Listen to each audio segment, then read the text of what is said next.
Adam Malik Awards atau AMA adalah penghargaan tahunan dari Kementerian Luar Negeri kepada media massa dan jurnalis yang telah berjasa untuk menyajikan informasi mengenai diplomasi Indonesia kepada masyarakat luas. Diselenggarakan sejak tahun 2002, kategori AMA mengalami perubahan seiring dengan perkembangan zaman dan teknologi. Pada tahun 2022, AMA kembali diberikan kepada 6 kategori, yaitu Media Cetak Terbaik, Media Online Terbaik, Media TV Terbaik, Media Radio Terbaik, Jurnalis Media Cetak Terbaik, dan Jurnalis Media Online Terbaik. Proses penjurian AMA telah dilakukan secara independen, objektif, dan akuntabel oleh Dewan Juri. Keenam Dewan Juri Adam Malik Awards 2022 adalah Profesor Dr. Muhammad Nuh DIE, Usman Kansong SOS MSI, Duta Besar Siti Nugraha Mauludiyah, Atal S. Depari, Dr. Syafiah Muhibat, Dr. Nina Mutmainah.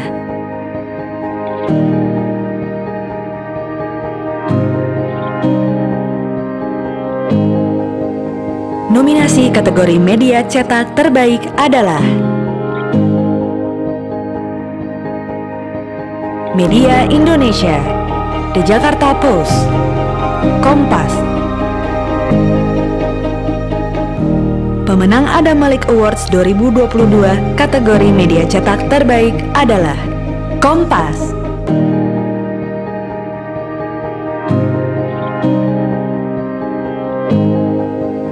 Nominasi kategori media online terbaik adalah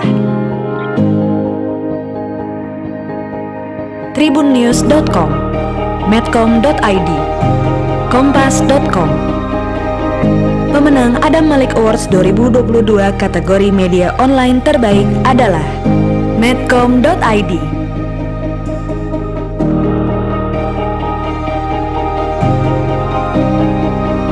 Nominasi kategori media televisi terbaik adalah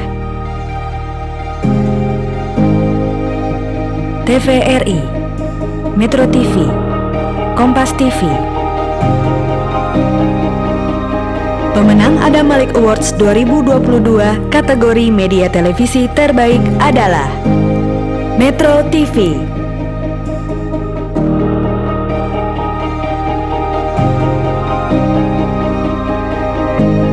Nominasi kategori media radio terbaik adalah MNC Trijaya FM, RRI Pro 3, Smart FM. Pemenang Adam Malik Awards 2022 kategori media radio terbaik adalah RRI Pro 3. Nominasi kategori jurnalis media cetak terbaik adalah Muhammad Syamil, Koran Sindo, Nur Aifani, Media Indonesia, Dian Septiari, The Jakarta Post. Pemenang Adam Malik Awards 2022 kategori jurnalis media cetak terbaik adalah Dian Septiari, The Jakarta Post.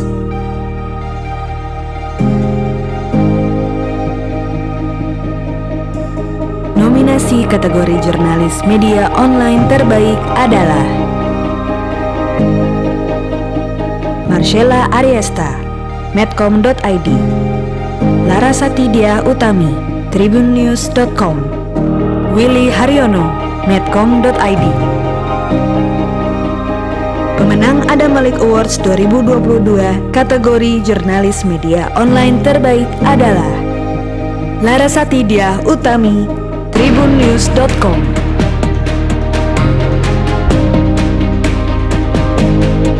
Selamat kepada seluruh pemenang Adam Malik Awards 2022.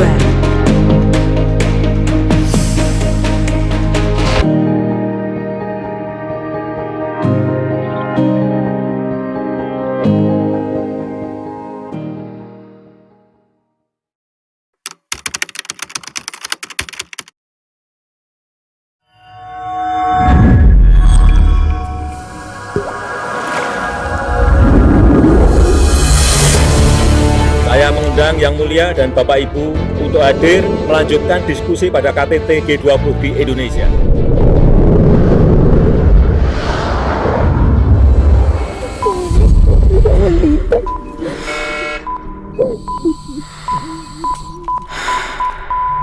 More than 350,000 new cases of the virus.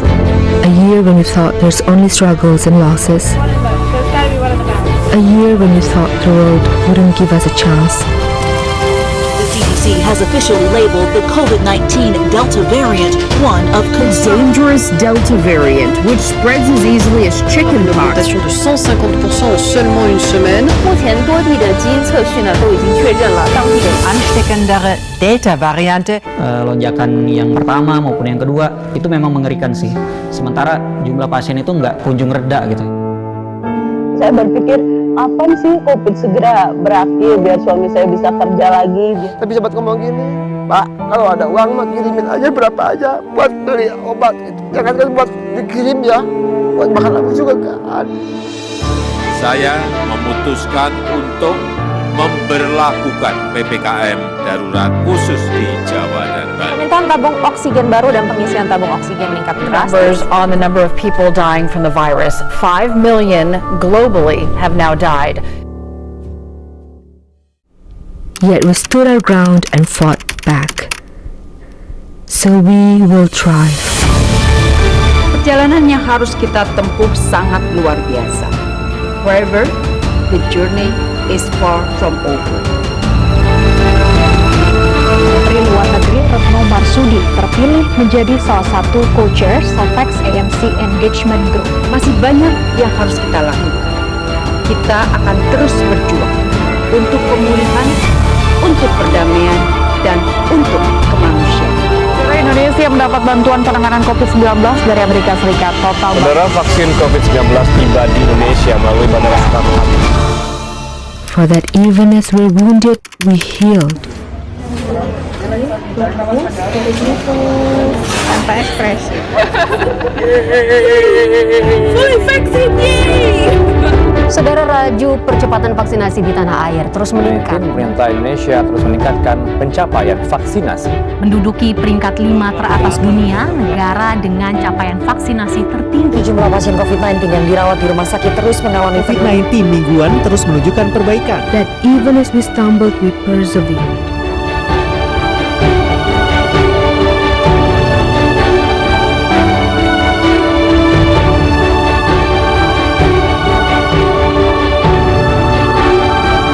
Even as we feared, we inspired. Dan demokrasi, stabilitas, perdamaian di Myanmar harus segera dikembalikan.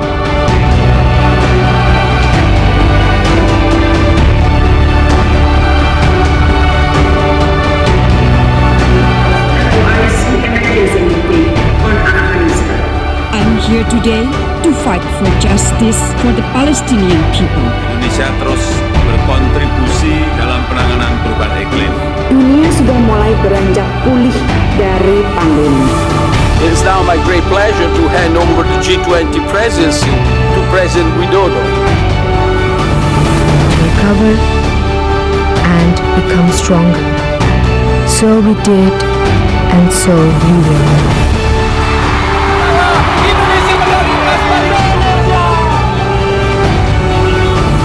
Recover together, recover stronger.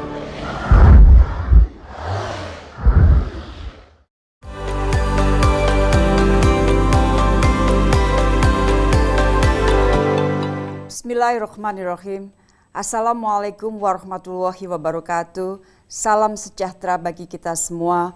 Om Swastiastu, Namo Buddhaya, salam kebajikan.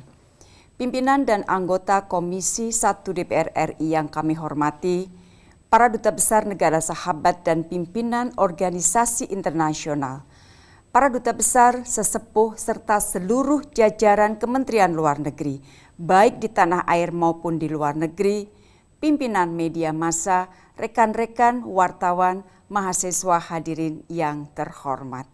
Pertama-tama saya ingin mengucapkan selamat tahun baru 2022. Semoga di tahun 2022 dunia dapat pulih bersama dan pulih lebih kuat. recover together, recover stronger. Ibu Bapak yang saya hormati, sepanjang 2021, pandemi COVID-19 masih hidup bersama kita. 2 varian baru muncul dengan tingkat penyebaran yang cukup tinggi, yaitu varian Delta dan Omicron. Di tengah tantangan ini, ketimpangan vaksinasi masih cukup besar.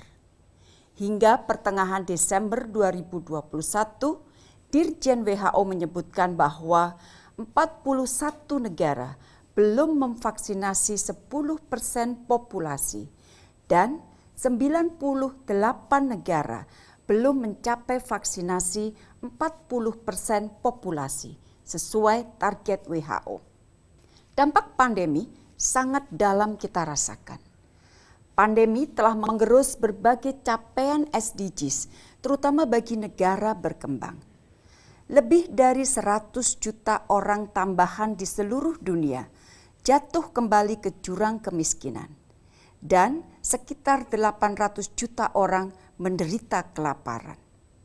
Selain pandemi, dunia juga dihadapkan pada berbagai tantangan lainnya, seperti konflik dan ketegangan di berbagai belahan dunia, bencana alam, krisis pengungsi, perubahan iklim, dan masih banyak lagi. Di tengah berbagai tantangan ini kita melihat rivalitas antara negara besar semakin menajam. Rivalitas ini juga terlihat di kawasan Indo-Pasifik. Ini menjadi tantangan tersendiri bagi ASEAN. Penting bagi ASEAN untuk terus memperkuat kesatuan dan sentralitasnya. Di saat yang sama, ASEAN juga dihadapkan pada krisis politik di Myanmar. ASEAN telah mengambil sikap yang bulat di Jakarta April 2021 untuk membantu Myanmar mengatasi krisis politiknya melalui 5 Points Consensus agar kekerasan dapat dihentikan dan demokrasi dapat dipulihkan melalui dialog yang inklusif. Soliditas ASEAN harus terus diperkuat. ASEAN harus terus melanjutkan kerjanya untuk membangun komunitas ASEAN dan mewujudkan kawasan Indo-Pasifik yang aman, stabil, dan sejahtera. Ibu Bapak hadirin sekalian, untuk dunia bisa pulih, kesehatan menjadi agenda utama. Untuk itulah diplomasi kesehatan merupakan prioritas Indonesia di tahun 2021. Sepanjang 2021, berbagai langkah diplomasi terus dilakukan, baik secara bilateral, regional, maupun multilateral. Pertama tentunya untuk memenuhi kebutuhan vaksin rakyat Indonesia. Alhamdulillah, menjelang akhir Desember 2021, Indonesia telah menyuntikkan lebih dari 270 juta dosis vaksin. Kelima terbesar di dunia setelah RRT, India, Amerika, dan Brazil. Dari semua vaksin yang diterima Indonesia, lebih dari 20,15% berasal dari COVAX maupun dukungan dose sharing negara sahabat. Pada 22 Desember 2021, Indonesia telah memenuhi target WHO melakukan vaksinasi penuh terhadap 40% penduduknya. Tantangan selanjutnya adalah memenuhi target 70% vaksinasi penuh dari total populasi pada pertengahan 2022. Kedua, Indonesia juga terus memperjuangkan kesetaraan akses vaksin bagi semua negara. Perjuangan ini dibawa Indonesia di semua forum internasional.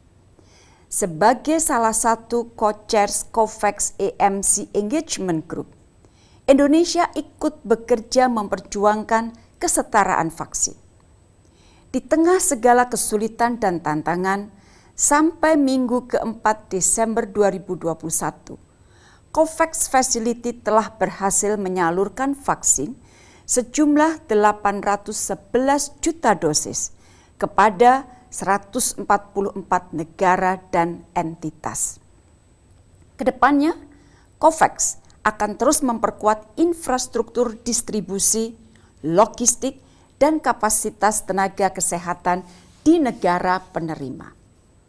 Di tingkat kawasan, sebagai Ketua Badan Sektor Kerjasama Kesehatan ASEAN untuk 2020-2021, Indonesia memimpin dan mendorong berbagai inisiatif ASEAN dalam mengatasi pandemi dan memperkuat mekanisme ketahanan kesehatan kawasan. Ibu Bapak yang saya hormati, untuk tahun 2022, diplomasi kesehatan akan terus menjadi salah satu prioritas Indonesia. Pandemi COVID-19 mengajarkan kita untuk memperbaiki ketahanan kesehatan nasional dan global. Kerjasama jangka panjang diperlukan, termasuk untuk memperkuat infrastruktur kesehatan nasional maupun distribusi kesehatan baik obat-obatan maupun vaksin. Indonesia harus mampu memproduksi vaksin sendiri dan dapat menjadi hub produksi vaksin di kawasan. Indonesia harus mampu membuat obat sendiri dan memenuhi bahan baku obat. Pengembangan riset dan jejaring manufaktur vaksin juga terus didorong, termasuk melalui CEPI. Di tingkat global, arsitektur kesehatan dunia harus diperkuat agar dunia lebih siap menghadapi ancaman pandemi ke depan. Penguatan arsitektur kesehatan global menjadi salah satu prioritas keketuaan Indonesia pada G20.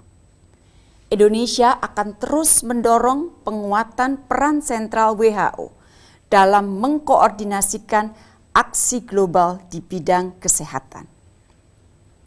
Indonesia juga menilai pentingnya sebuah pandemic treaty yang baru agar dunia lebih siap menghadapi pandemi. Indonesia siap berkontribusi secara konstruktif dalam proses negosiasi pandemic treaty tersebut. Mekanisme baru pendanaan kesehatan bagi negara berkembang juga harus dibentuk. Ibu Bapak yang saya hormati, sepanjang 2021, diplomasi ekonomi juga terus diperkuat. Upaya pemulihan ekonomi dilakukan tanpa mengorbankan aspek kesehatan. Penting pula untuk ditekankan bahwa upaya pemulihan ekonomi juga dilakukan dengan memperhatikan lingkungan hidup dan SDGs. Pertama, diplomasi Indonesia bekerja untuk membentuk Travel Corridor Arrangement atau TCA dengan tujuan pemulihan perjalanan lintas batas yang aman, saling pengakuan sertifikat vaksinasi, dan interoperabilitas platform juga terus dijajaki. Pembahasan intensif sedang dilakukan dengan Malaysia, Singapura, Arab Saudi, India, Australia, UAE, Turki, Belanda, Serbia, Hongaria, Ukraina, Kazakhstan, dan Uni Eropa. Kedua, memperluas akses pasar serta promosi dan perlindungan investasi. Antara lain dilakukan melalui dimulainya perundingan CEPA dengan UAE dan peluncuran CEPA dengan Kanada dan Mercosur serta FTA ASEAN-Kanada. Kita juga berhasil menyelesaikan perundingan perjanjian investasi bilateral dengan Swiss. Mulai berlakunya CEPA Indonesia dengan EFTA 1 November 2021. Selain itu kita juga menyelenggarakan sejumlah temu bisnis hybrid seperti Indonesia, Latin America, and the Caribbean Business Forum yang ketiga dengan transaksi dan potensi bisnis 1,23 triliun rupiah. Indonesia Central and Eastern Europe Business Forum 2021 dengan transaksi bisnis senilai 44 miliar rupiah. Indonesia juga berpartisipasi pada Dubai Expo 2020 dan komitmen investasi saat kunjungan Presiden di UAE sebesar US dollar 44,6 miliar. Diplomasi yang kita jalankan juga memperkokoh strategic presence outbound investment BUMN dan swasta Indonesia di luar negeri, antara lain melalui program BUMN Go Global. Kita juga memperkuat industri strategis Indonesia seperti bidang kesehatan, bahan baku obat, industri pertahanan, petrokimia maupun energi terbarukan. Diplomasi juga digerakkan untuk memperjuangkan fair treatment bagi komoditas Indonesia, termasuk kelapa sawit. Ketiga, diplomasi melakukan penguatan ekonomi digital, ekonomi kreatif, dan ekonomi hijau, antara lain melalui penyelenggaraan ASEAN Creative Economy Business Forum dalam kerangka ASEAN Comprehensive Recovery Framework. Promosi investasi ekonomi hijau dan transisi energi kita lakukan bersama pelaku bisnis Inggris di sela pertemuan COP26 di Glasgow yang menghasilkan komitmen investasi 9,29 miliar US dollar. Komitmen pendanaan proyek transisi energi juga kita peroleh dari pemerintah Perancis senilai 500 juta euro. Di bidang diplomasi ekonomi yang keempat, diplomasi juga digerakkan untuk memperkuat kebijakan Pacific Elevation di Pasifik, antara lain melalui penyelenggaraan Virtual Second Pacific Exposition pada Oktober 2021 yang dikunjungi lebih dari 11.000 orang dengan transaksi perdagangan senilai 104 juta dolar Amerika Serikat. Kelima, penguatan kerjasama pembangunan melalui dukungan hibah kepada 11 negara sahabat, yaitu Afghanistan, Antigua dan Barbuda, India, Madagaskar, Mozambik, Palau, Suriname, Timor Leste, PNG, Zimbabwe, dan Saint Vincent and the Grenadines.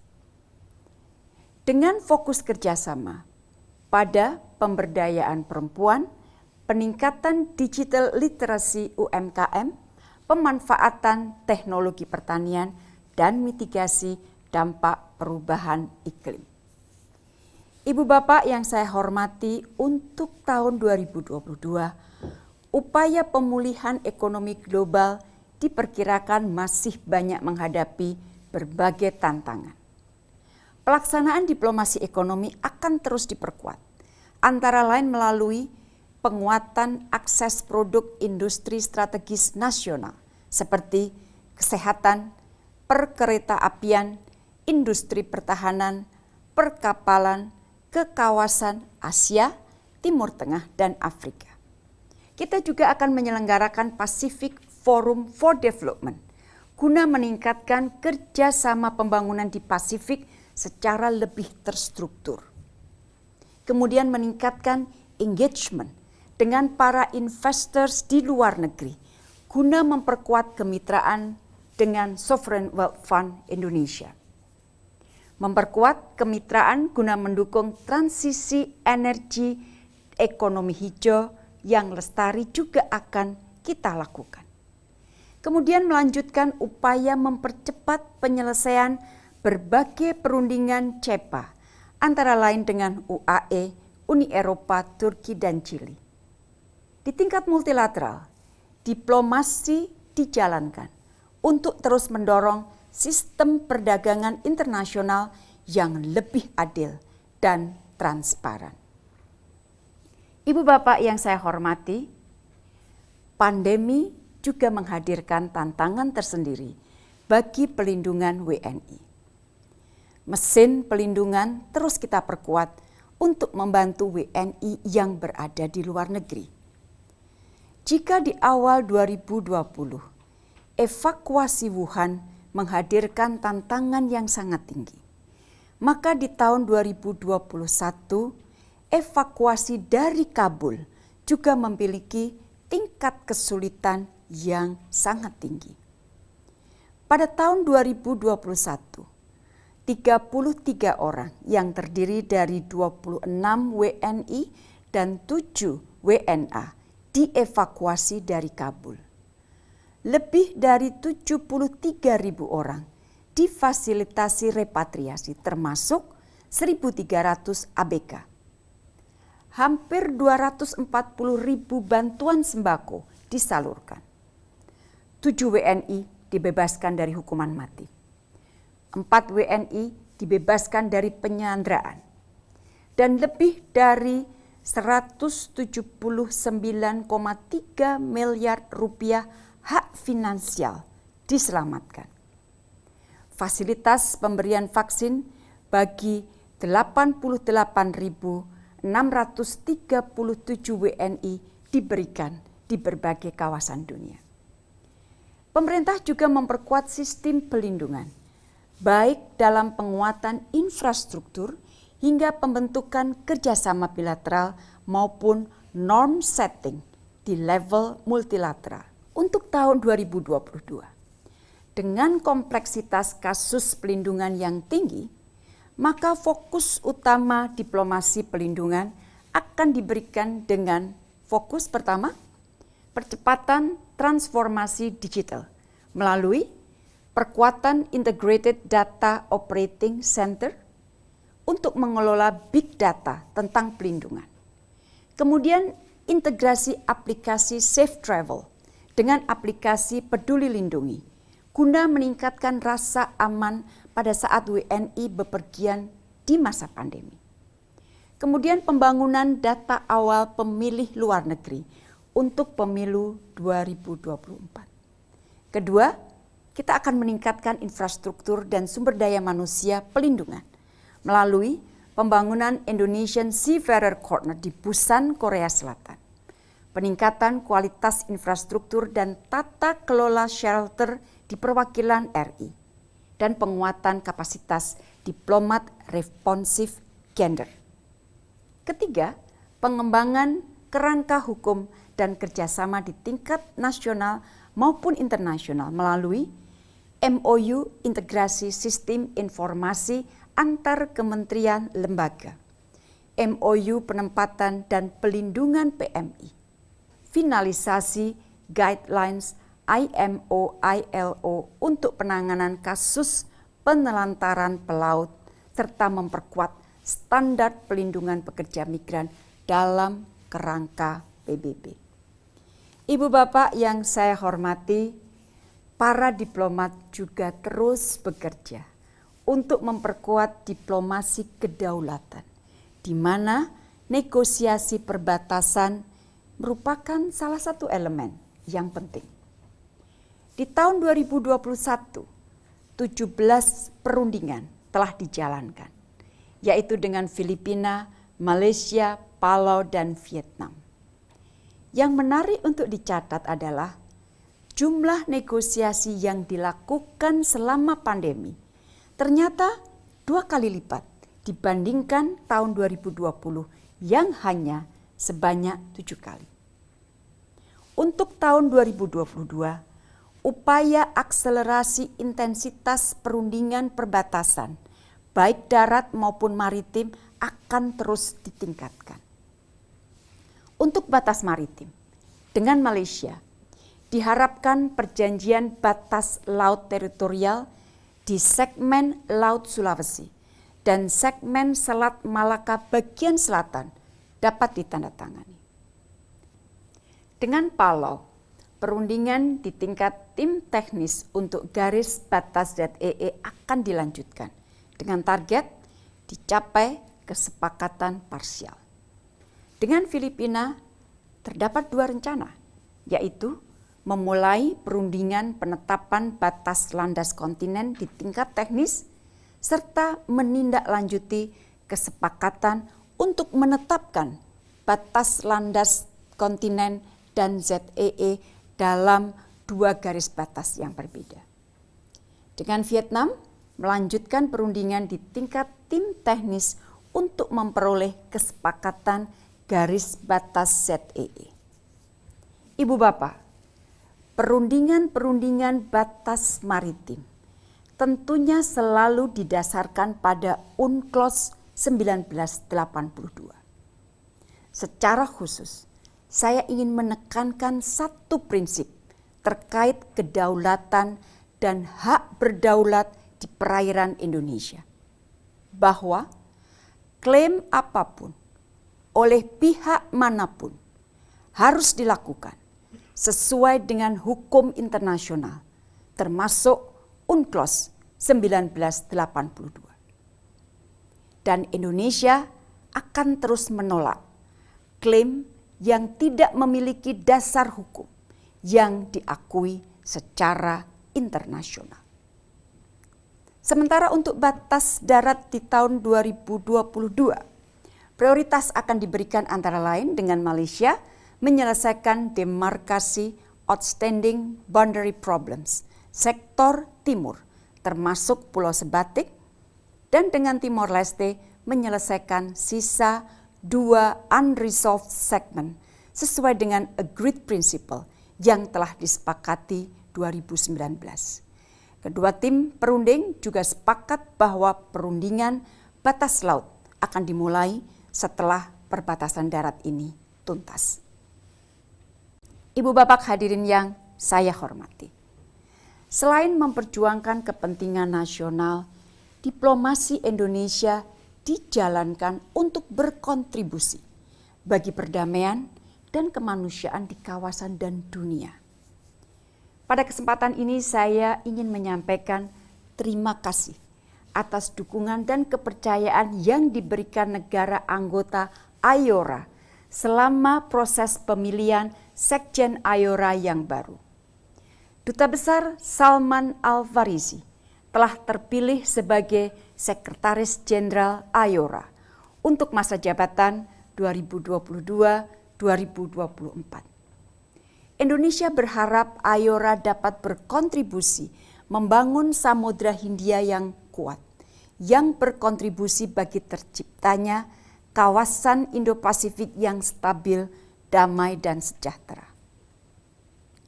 Untuk pelaksanaan diplomasi di kawasan dunia, saya ingin mulai dengan Afghanistan. Ibu Bapak, menjelang tutup tahun 2021, saya telah menghadiri sidang luar biasa Menteri Luar Negeri OKI mengenai situasi kemanusiaan di Afghanistan. Indonesia termasuk inisiator pelaksanaan pertemuan tersebut, mengingat situasi kemanusiaan Afghanistan yang semakin memburuk.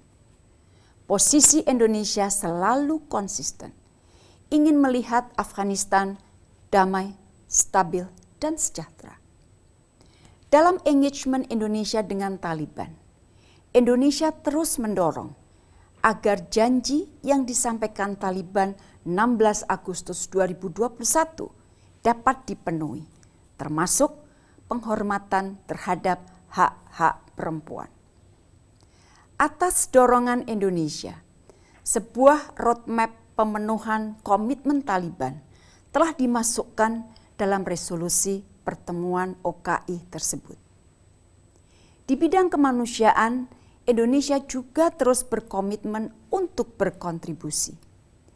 2 pesawat Indonesia akan segera tiba di Afghanistan, membawa bantuan makanan dan nutrisi bagi rakyat Afghanistan bekerja sama dengan badan-badan PBB.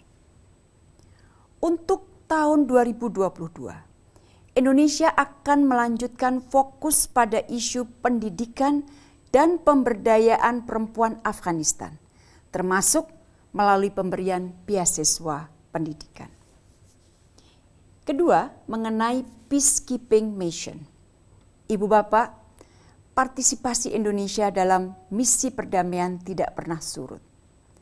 Saat ini lebih dari 2.800 personel Indonesia bertugas di 8 misi perdamaian PBB. Indonesia adalah negara penyumbang pasukan pemeliharaan perdamaian PBB terbesar ke-7 di dunia, naik dari peringkat ke-8 selama 3 tahun terakhir. Persentase peacekeepers perempuan Indonesia naik dari 5,9% pada 2020 menjadi 6,7% pada 2021. Indonesia juga aktif dalam penyusunan norma dan tata kelola misi perdamaian PBB. Indonesia menjadi salah satu ketua Group of Friends on Safety and Security of UN Peacekeeping yang diluncurkan bulan April 2021. Ini adalah sebuah inisiatif untuk memastikan peningkatan keamanan dan keselamatan peacekeepers.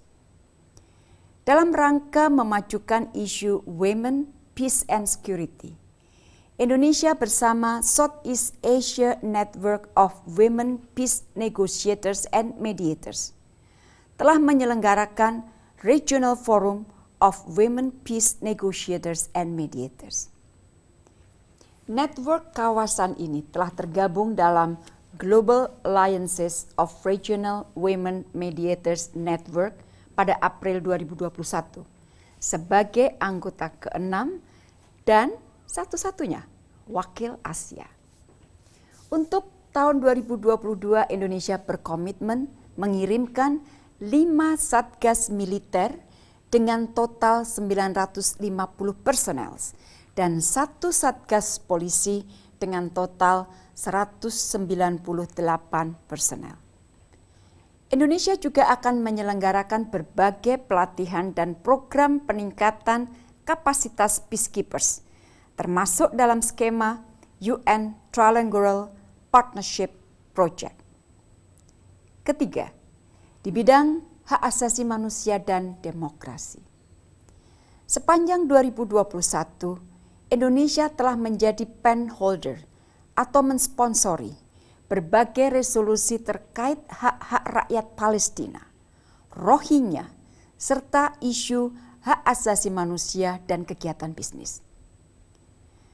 Indonesia juga telah menyelenggarakan berbagai kegiatan dalam mendorong pemajuan hak asasi manusia di kawasan, antara lain melalui Regional Conference on Business and Human Rights 2021, Second Regional Conference on Humanitarian Assistance, ASEAN Human Rights Dialogue yang sudah vakum selama 6 tahun terakhir dan Indonesia berhasil mengadakannya kembali tahun lalu.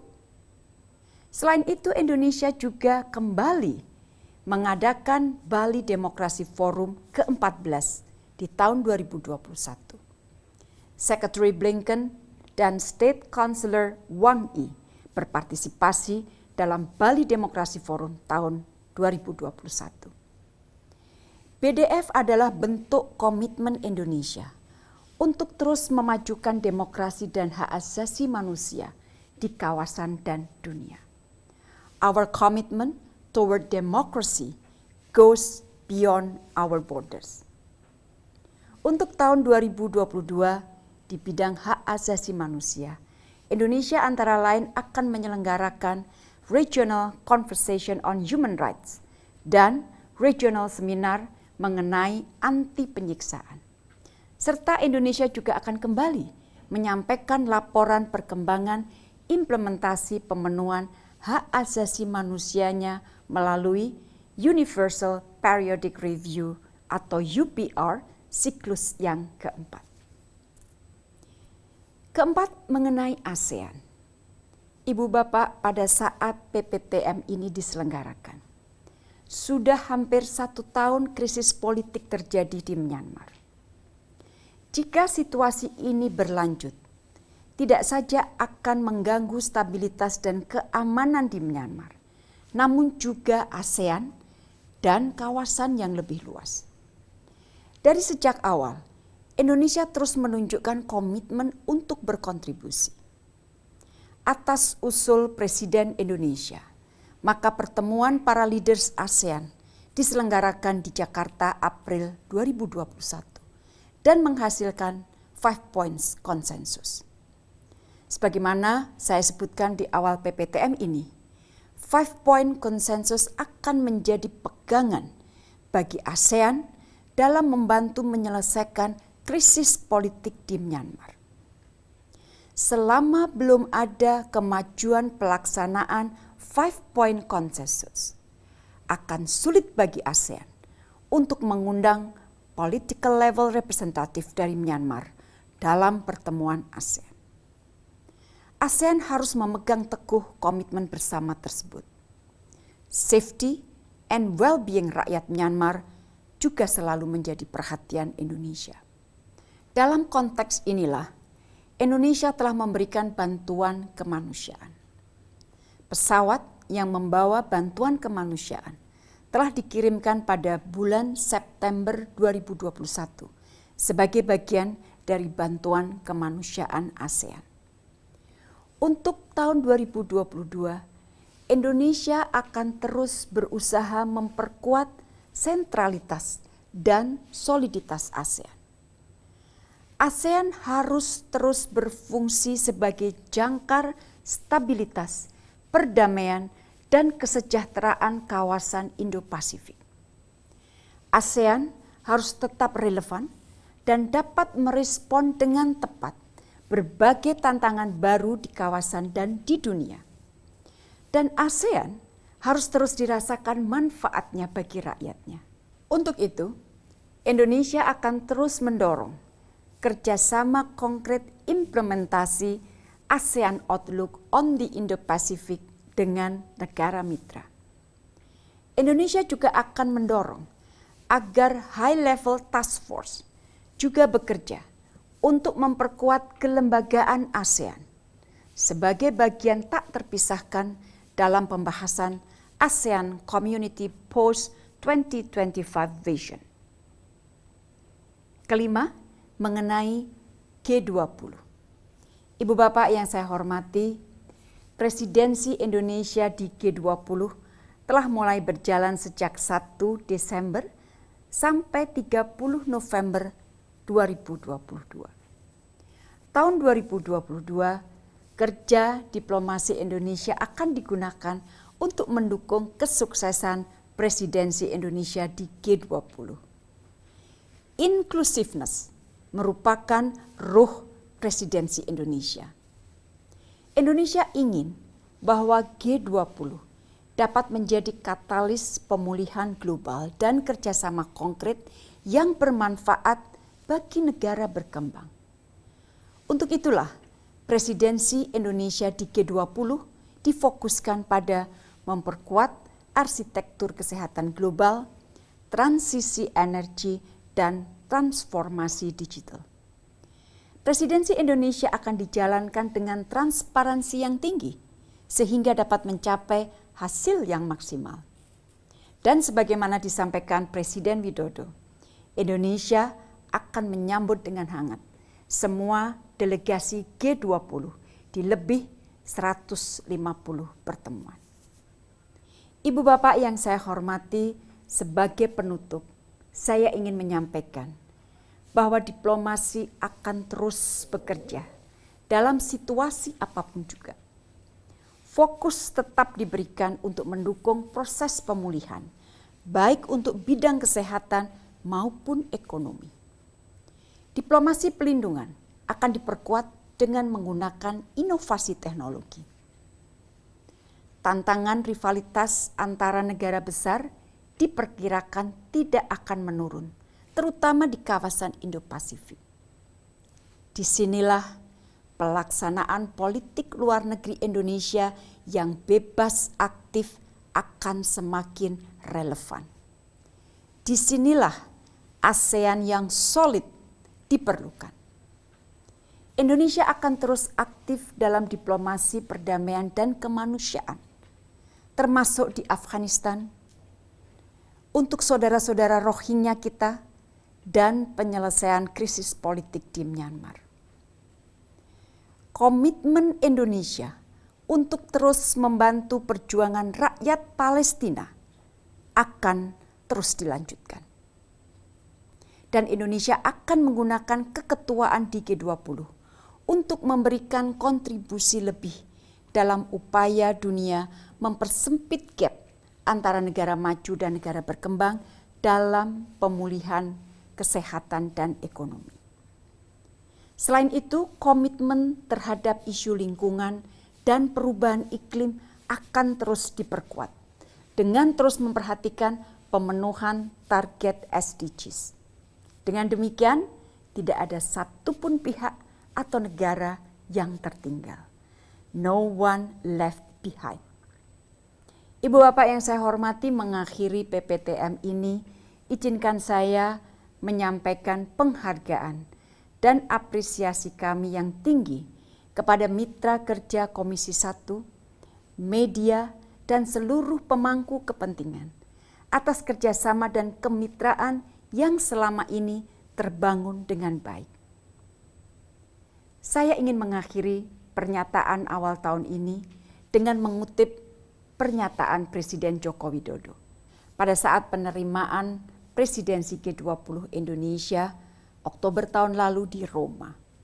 Saya quote, "Upaya bersama untuk pemulihan ekonomi dunia, pertumbuhan yang inklusif yang people-centered, serta ramah lingkungan dan berkelanjutan harus dilakukan dengan cara luar biasa, terutama melalui kolaborasi dunia yang lebih kokoh dan inovasi yang tiada henti."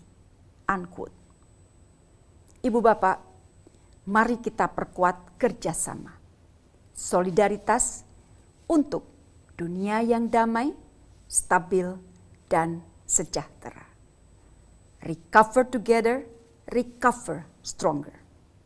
Demikian, terima kasih. Wassalamualaikum warahmatullahi wabarakatuh.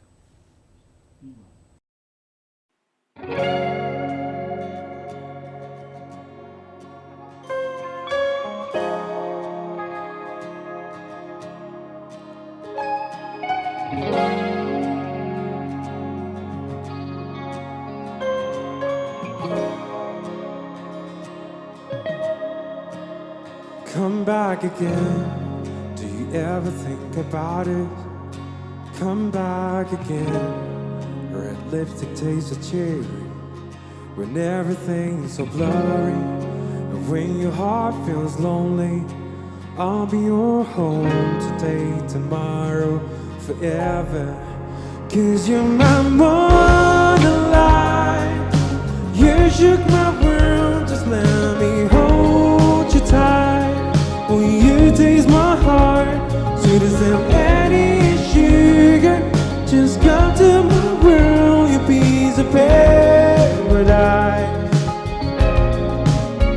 My soul is empty, you know, I'm going crazy.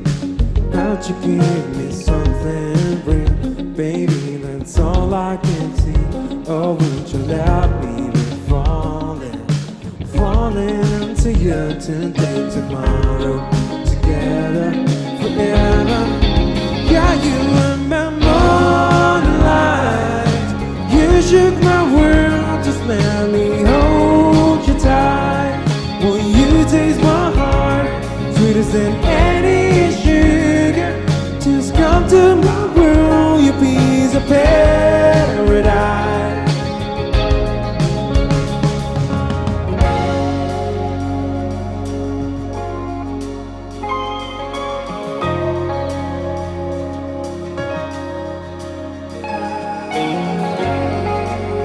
Our place with 10 view.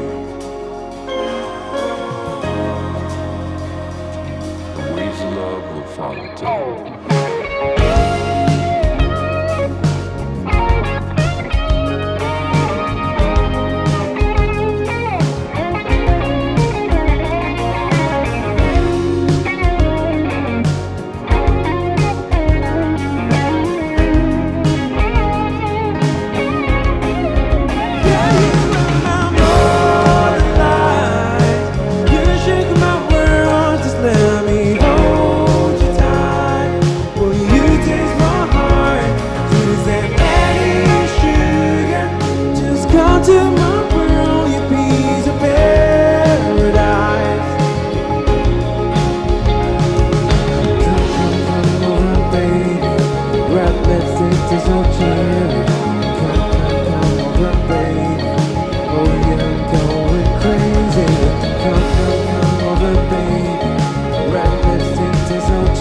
you.